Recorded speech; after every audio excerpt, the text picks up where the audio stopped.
Hola, mi nombre es Gerardo Morales Cárdenas y esta vez les voy a hablar sobre el Past Continuous.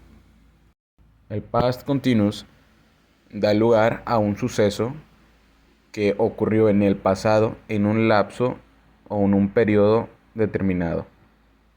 Ahora, para el Past Continuous tenemos que entender que el verbo se modifica utilizando el verbo y el verbo to be, utilizando el was y el were. El was se utiliza para singular y el were significa para plural, acompañado, claro, del verbo ing.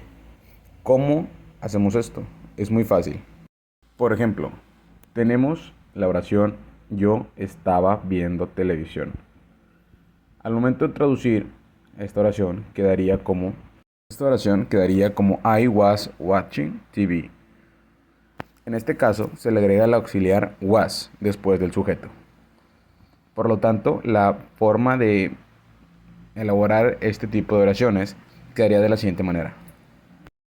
Por lo tanto, quedaría como sujeto más was o were, dependiendo si estamos hablando en plural o singular. Y el verbo más el verbo con ing y el complemento. Quedaría sujeto I, was o were, dependiendo del sujeto. El verbo con la terminación ing y el complemento. Ahora, para estructurar las oraciones en negativo, simplemente utilizamos el wasn't o weren't para singulares y plurales, como antes lo mencioné. Ahora, la forma de estructurarla sería el sujeto más el wasn't, dependiendo del sujeto si es singular o plural. El verbo es muy importante recalcar que él sigue teniendo la terminación ing. Entonces, la forma de estructurar este tipo de oraciones negativas sería, la forma de estructurarlo sería sujeto más el wasn't o weren't, dependiendo si es singular o plural, el verbo en ing y el complemento. Vamos a explicar la forma de elaborar las questions. Primero que nada, questions con yes or no. ¿Qué indica esto del yes or no? Esto quiere decir que las respuestas van a ser cortas. Van a ser preguntas cuya respuesta van a ser cortas. ¿Cómo es la forma de estructurar este tipo de preguntas? Simplemente vamos a anteponer o poner primero el was o el were, dependiendo si vamos a preguntarle a una sola persona o a varias personas. Como antes lo mencioné, plural o singular.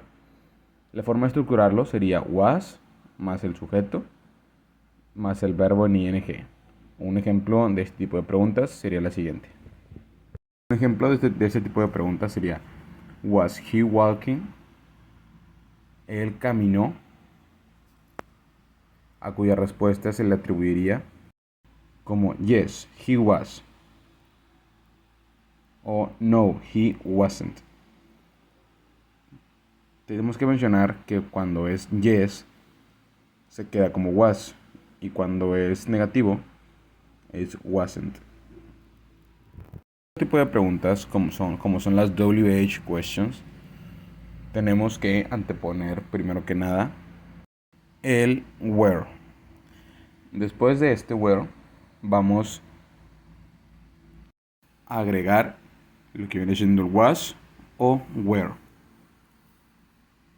La estructura completa de este tipo de preguntas sería where más was o where, dependiendo si es plural o singular, el sujeto y al último el verbo con la terminación ing.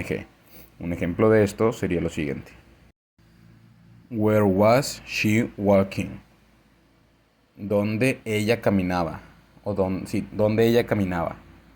Este tipo de preguntas se les atribuye la respuesta más específica. Aquí está preguntando dónde ella caminaba, entonces esa respuesta sería algo un poco más específico. La respuesta sería she walked in the park. Ella caminaba en el parque. Aquí podemos observar que esta respuesta es un poquito más específica que las de yes or no questions. Y pues bueno, esto fue todo por hoy. Mi nombre fue Luis Gerardo Morales Cárdenas. Muchísimas gracias.